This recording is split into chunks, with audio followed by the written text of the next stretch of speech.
Jesus Cristo esteja em nossos corações. E antes de começarmos efetivamente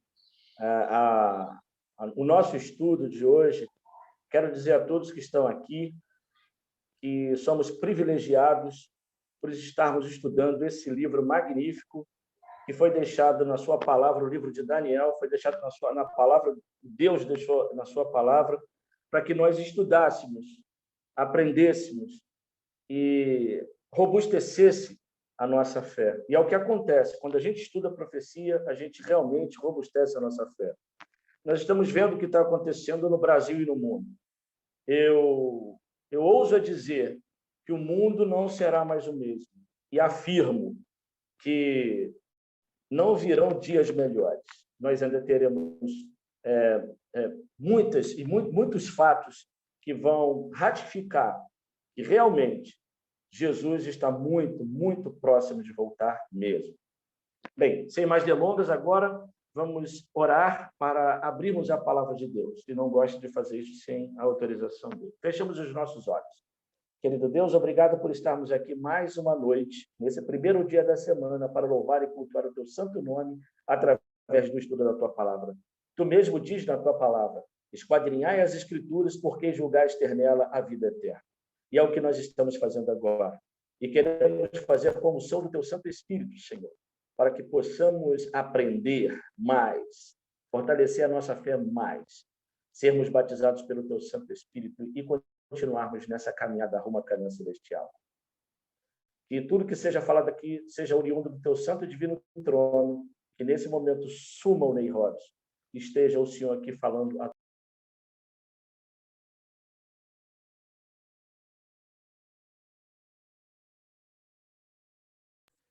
Pois bem, saiu a minha voz. Ele tinha fechado, mas abriu de novo. Ah, tá bom.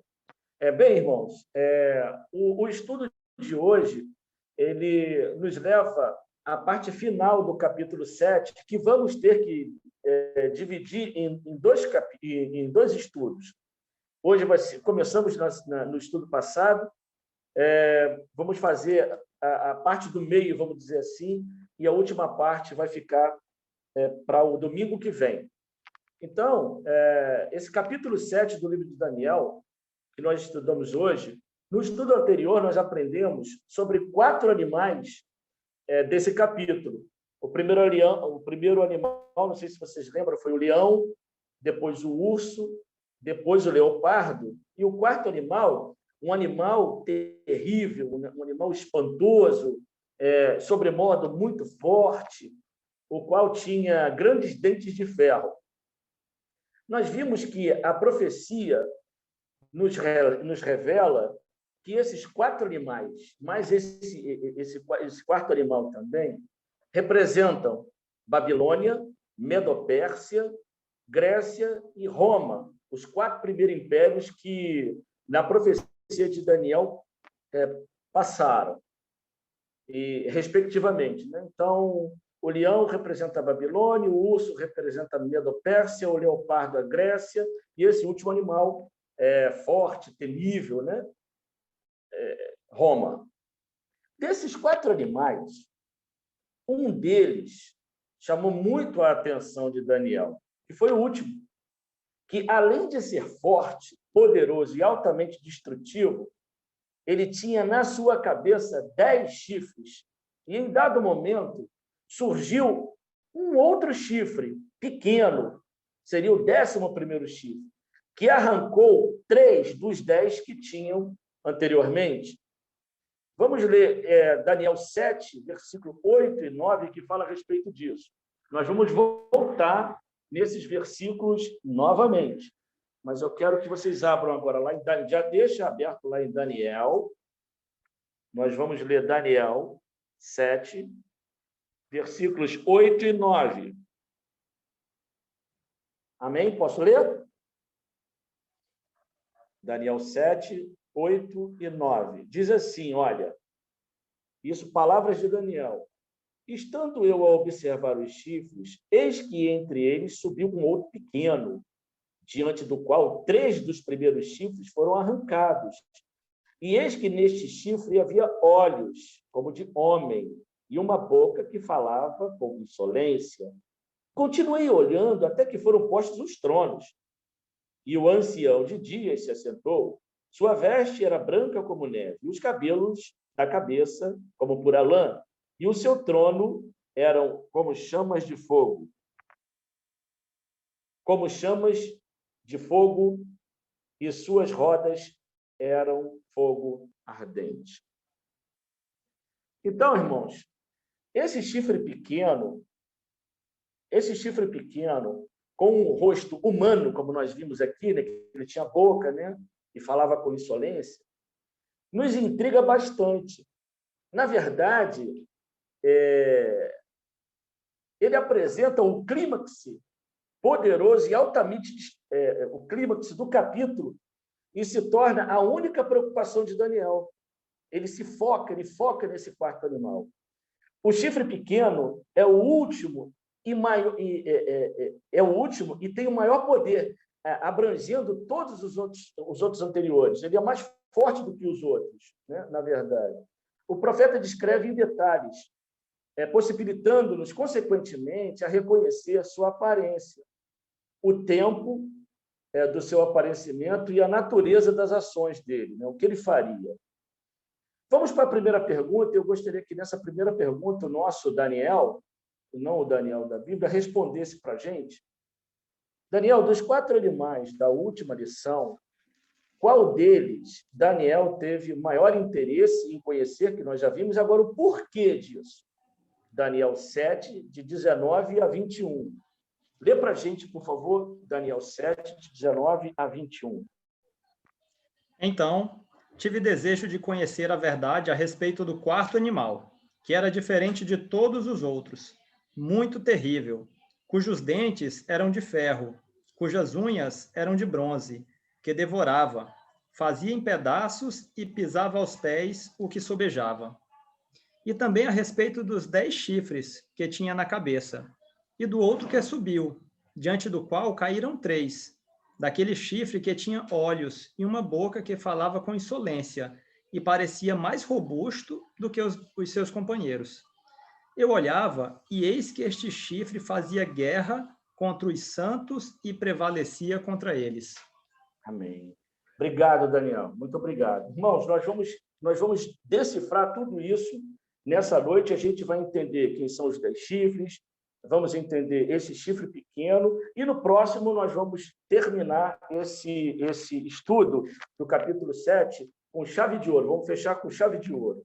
Então, o Daniel respondeu aí a pergunta. O quarto animal, ele era diferente de todos os demais. Ele era terrível, destruía tudo, tinha 10 chifres na cabeça, dos quais 3 caíram, devido ao surgimento de um outro chifre pequeno que tinha olhos e boca, né? A próxima pergunta, quem vai responder é o Lucas, por favor, Lucas. Daniel 7, 24. Lucas, o que representam os 10 chifres do quarto animal? Agora a gente vai começar a entender mais precisamente, vamos decifrar, a própria Bíblia vai decifrar quem são esses 10 chifres. Daniel 7, 24, por favor. O que representam os 10 chifres do quarto animal?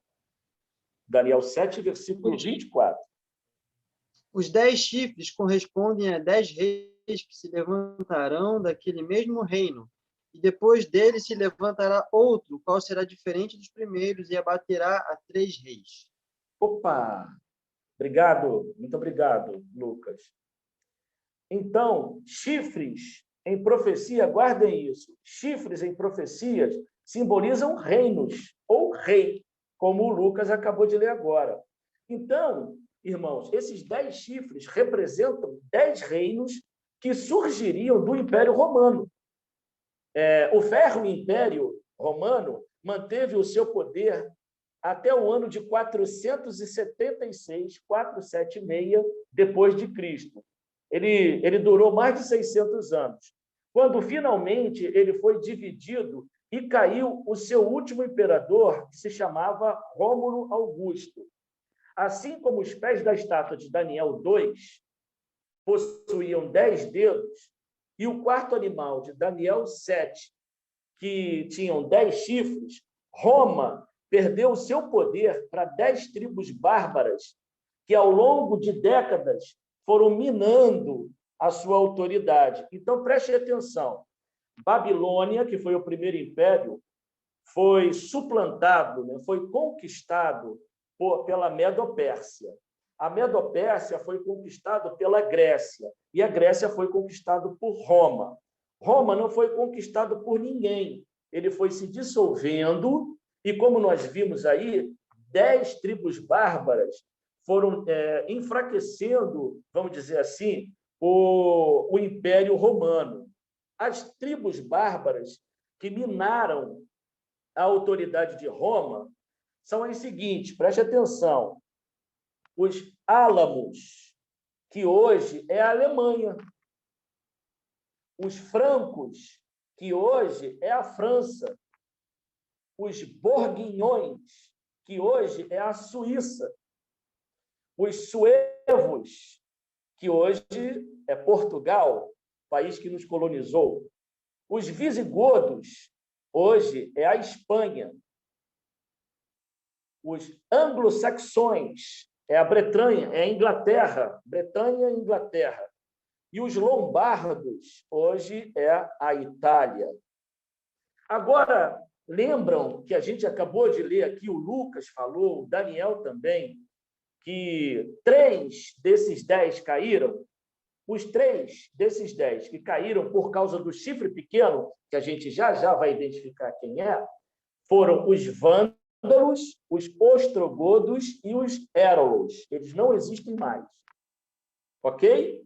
Deu para entender? Legal. Agora vamos para a próxima pergunta, que quem vai responder é a Ellen, minha filha. Ellen, enquanto Daniel observava os 10 chifres, os 10 reinos do quarto animal, que é aquele animal que a gente já sabe hoje, a gente já sabe que é o Império Romano, o que mais Daniel percebeu? Daniel 7, 8 e também o versículo 20. Já deixa aberto lá em Daniel 7, 8, 20. Mais uma vez eu te pergunto, Ellen, enquanto Daniel está observando na visão os 10 chifres na cabeça do quarto animal, ou seja, traduzindo, quando ele estava olhando para o Império Romano e ele viu 10 reinos em cima da cabeça, ou seja, desse animal, ou seja, essas 10 tribos bárbaras, o que ele percebeu mais, Ellen? Daniel 7, versículo 8 e versículo 20. Estando eu a observar os chifres, eis que entre eles subiu outro pequeno, diante do qual 3 dos primeiros chifres foram arrancados. E eis que neste chifre havia olhos, como os de homem, e uma boca que falava com insolência. Esse foi o 8. 20. E também a respeito dos 10 chifres que tinha na cabeça, e do outro que subiu, diante do qual caíram 3. Daquele chifre que tinha olhos e uma boca que falava com insolência, e parecia mais robusto do que os seus companheiros. Amém. Obrigado, Ellen. Então, vejam bem, irmãos, o nosso Daniel também falou a respeito disso. E é muito bom a gente falar e ratificar, porque isso vai ficar na nossa mente. Bem, então, a Ellen leu a resposta. Daniel, ele vê surgir desse quarto animal um 11º chifre. Não tinham 10? Surgiu um outro, pequenininho, que ele foi crescendo, crescendo e crescendo, que ele chama de chifre pequeno, no verso 8, como a Ellen leu. Apesar de ser pequeno, esse chifre era mais robusto do que todos os outros 10. Daniel sente o desejo de conhecer mais sobre ele. Lá no versículo 19, se nós lermos, vamos todos ler, Daniel 7,19. Olha como ele deseja conhecer mais desse chifre pequeno que vinha surgindo.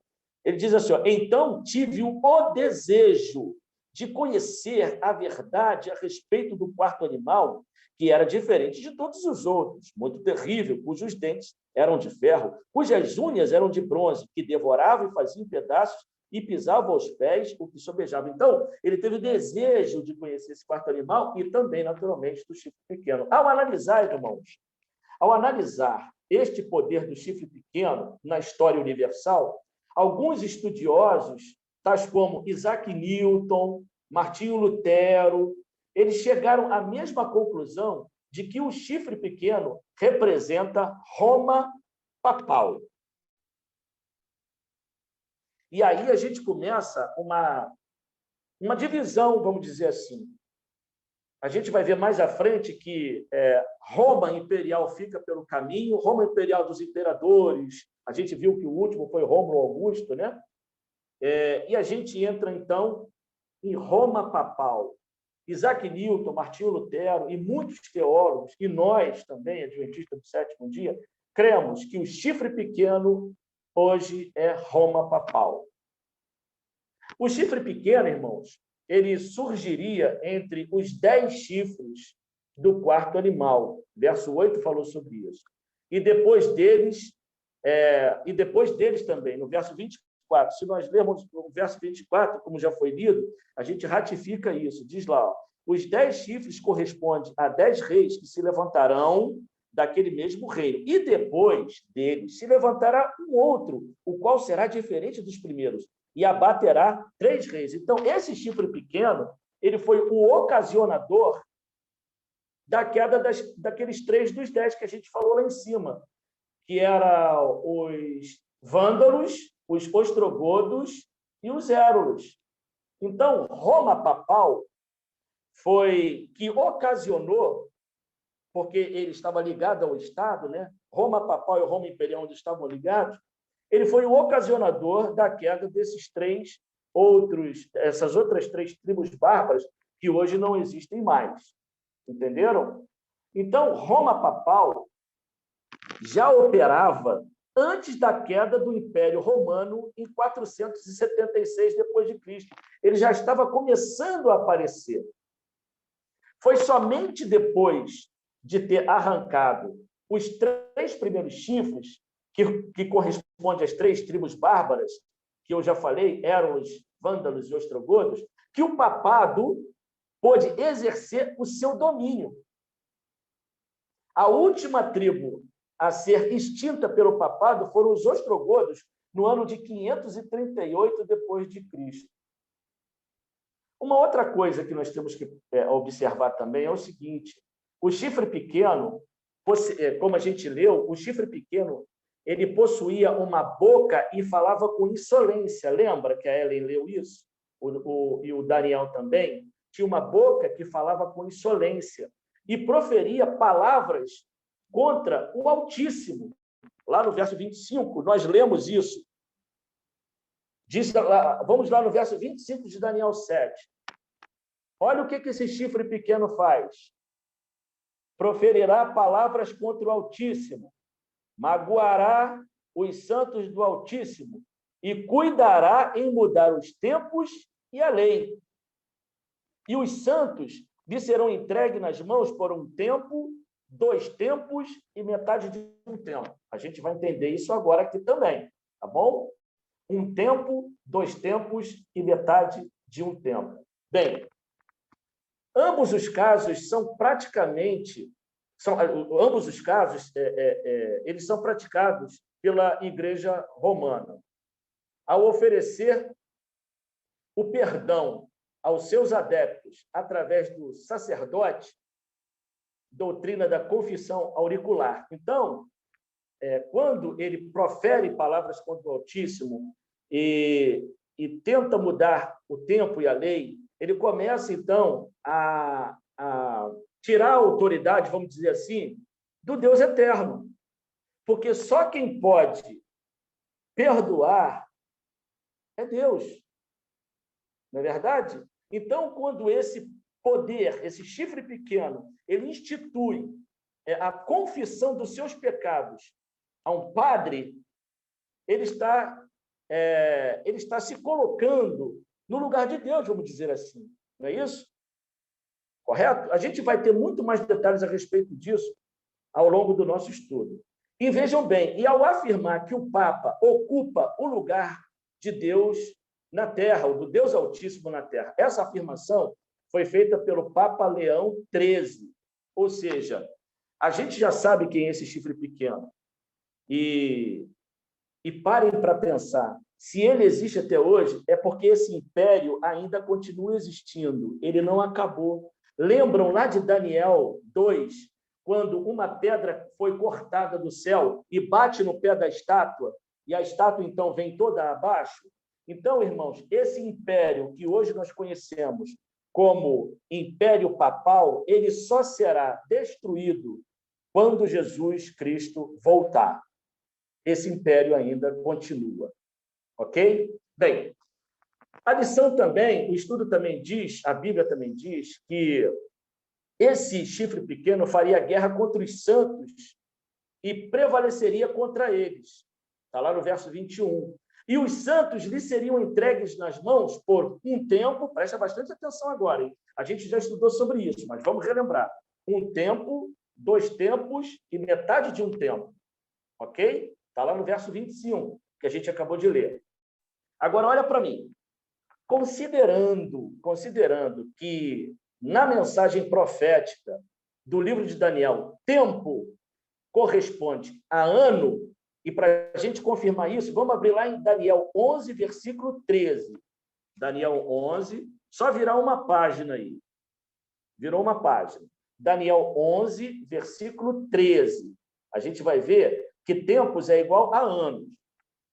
Diz lá, olha, porque o rei do norte tornará e porá em campo multidão maior do que a primeira, e ao cabo de tempos, isto é, de anos, virá à pressa com um grande exército e abundante provisões. Então, nós vimos aqui, a própria Bíblia decifra esse enigma.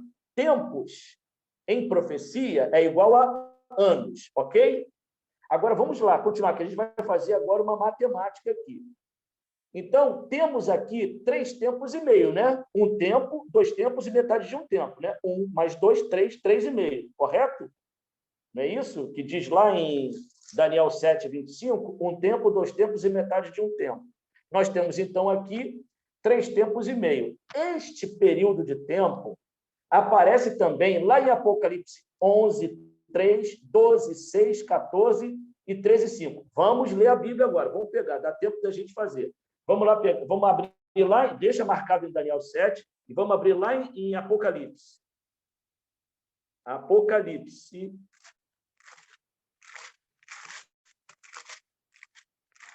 Apocalipse 11, verso 3. Posso ler? Apocalipse 11, verso 3 diz assim, irmãos, olha. Darei as minhas 2 testemunhas que profetizem por 1.260 dias, vestidas de pano de saco. Guardem isso. 1.260 dias, ok? Agora vamos lá em Apocalipse 12, versículo 6. Apocalipse 12, versículo 6 diz assim: a mulher, porém, fugiu para o deserto, onde lhe havia Deus preparado lugar para que nele se sustente durante 1.260 dias. Ok? De novo, aí aparecendo 1.260. Agora, no versículo 14 de Daniel 12, olha o que diz lá. E foram dadas asas à mulher e as 2 asas da grande águia, para que voasse até o deserto, ao seu lugar, aí onde é sustentada durante um tempo, tempos e metade de um tempo, fora da vista da serpente. Olha aparecendo aí. Lá em Daniel, 1 tempo, 2 tempos e metade de um tempo, e em Apocalipse também. Por isso que a gente tem que estudar os 2 livros juntos. E para terminar... A última passagem, Daniel... Ney, foi... Essa última passagem foi Daniel 12 ou Apocalipse 12? Perdão. Obrigado. É a idade, irmãos. Olha, é a idade. Eu troco o nome de filhos. Eu chamo Ellen, às vezes, de Aline de Ellen. Ixi, e minha mãe, que tem 5 filhos, todos homens. Nunca acerta meu nome. Realmente, perdão. Daniel 12, que nós lemos Daniel 12, 14. Daniel 12, 14. Daniel não, Apocalipse 12, 14. Perdão. Vamos lá. Diz assim, ó, e foram dadas à mulher as 2 asas da grande águia, para que voasse até o deserto, ao seu lugar, aí onde é sustentada durante um tempo, tempos e metade de um tempo. Igualzinho está escrito lá em Daniel, como nós lemos, Daniel 7, 25, ok? E a última passagem de Apocalipse 13, versículo 5, que diz assim, ó, foi-lhe dada uma boca que proferia arrogâncias e blasfêmias e autoridade para agir. Agora, presta atenção, 42 meses. Irmãos, um tempo, 2 tempos e metade de um tempo, 1.260 dias e 42 meses é a mesma coisa. Deus colocou dessa forma para que a gente estudasse, para que a gente buscasse, para que a gente aprendesse. E só vai aprender profecia quem realmente estudar. E aí o Espírito Santo vai nos ajudar. Agora vamos, então, à nossa aula de matemática aqui. Então, nós vimos aqui que em Apocalipse 11, 3, 12, 6, 14, 13 e 5, fala também dos 42 meses. Se nós pegarmos 3 anos e meio e multiplicarmos por 12, nós chegaremos, ou 3 tempos e meio, nós chegaremos a 42 meses. 42 meses multiplicado por 30 dá 1.260 dias. Então, 3 tempos e meio, 42 meses e 1.260 dias é a mesma coisa. Agora, preste atenção. Considerando ainda que na profecia um dia profético equivale a um ano literal, 1.260 dias proféticos representam, na realidade, 1.260 anos. Vamos ver? Abramos nossas Bíblias agora lá em Números 14, 34. Números, deixa lá em Daniel. Vamos lá no livro de Números. No capítulo 14.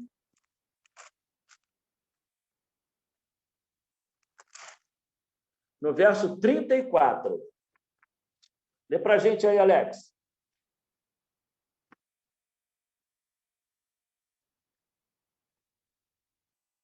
Destrava o som, Alex. Ok, vamos lá. Segundo o número 2 dias em que espiaste a terra, 40 dias, cada dia representando um ano. Levareis sobre vós as vossas iniquidades 40 anos, e tereis experiência do meu desagrado. Só fazendo um parêntese aí dessa história, 12 espias entraram na cidade dos filisteus, o povo de Israel, quando ele veio lá do Egito, 12 espias foram observar lá a terra dos filisteus. Desses 12, perdão, só 2 disseram que eles deveriam, que foram Josué e Calebe. Eles ficaram 40 dias e não confiaram em Deus. O mesmo Deus que abriu o Mar Vermelho, e eles viram, passaram pelo Mar Vermelho, iria batalhar por eles, e a terra seria deles. Eles não confiaram, por isso eles ficaram vagando durante 40 dias. Nós vimos aqui, então, na profecia, cada dia te dei 40 dias, né? Então, cada dia por um ano, como nós vimos. E a próxima passagem está lá em Ezequiel 4, 6 e 7, que ratifica que em profecias um dia simboliza literalmente um ano. Ezequiel, pode ler para a gente, Daniel, Ezequiel 4, 6 e 7? Ezequiel 4, 6 e 7. Ezequiel 4, 6 e 7. Fica um pouquinho antes do livro de Daniel. Na minha versão diz assim: quando tiveres cumprido estes dias, deitar-te-ás sobre o teu lado direito, e levarás sobre ti a iniquidade da casa de Judá. Verso 7. 40 dias te dei, cada dia por um ano.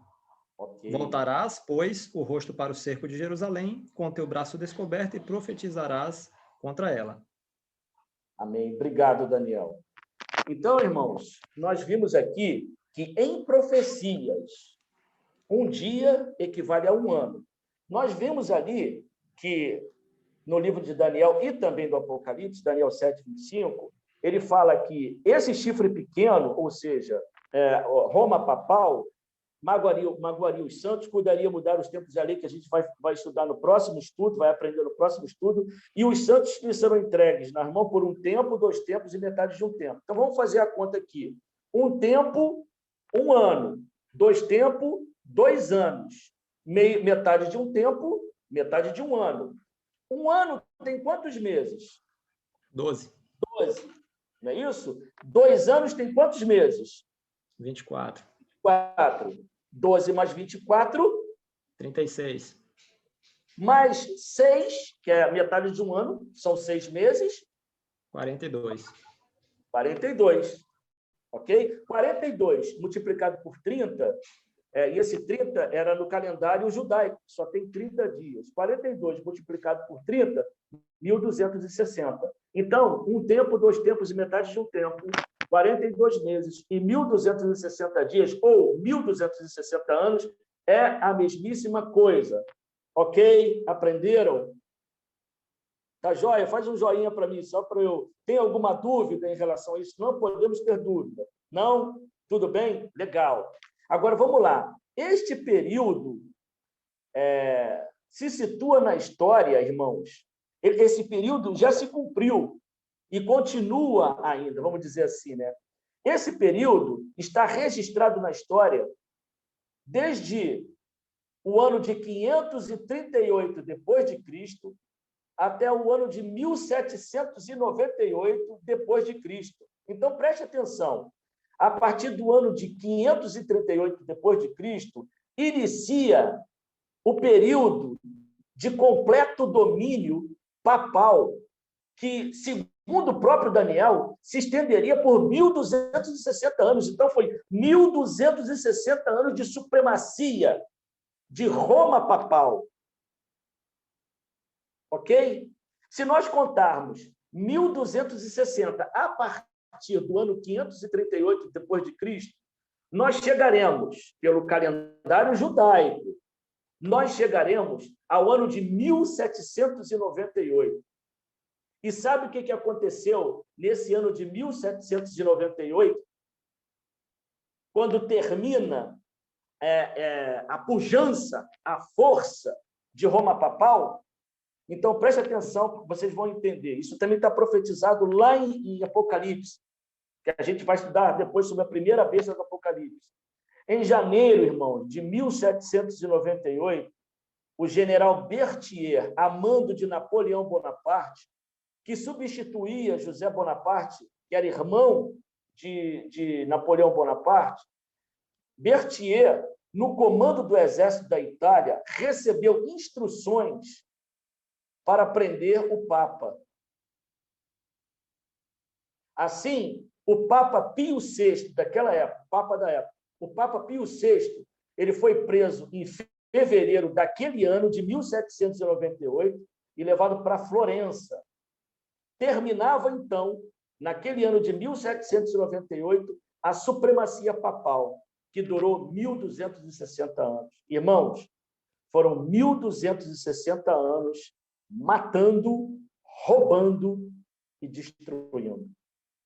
E esse império ainda continua em vigor. E só será destruído quando Jesus Cristo voltar. E posso afirmar para vocês, sem medo de errar, que a gente já estuda sobre isso, ele também será um dos responsáveis por tudo que ainda vai acontecer de mal nesse mundo, mas acertará as contas com o Deus eterno. Nós temos muita coisa para ver ainda.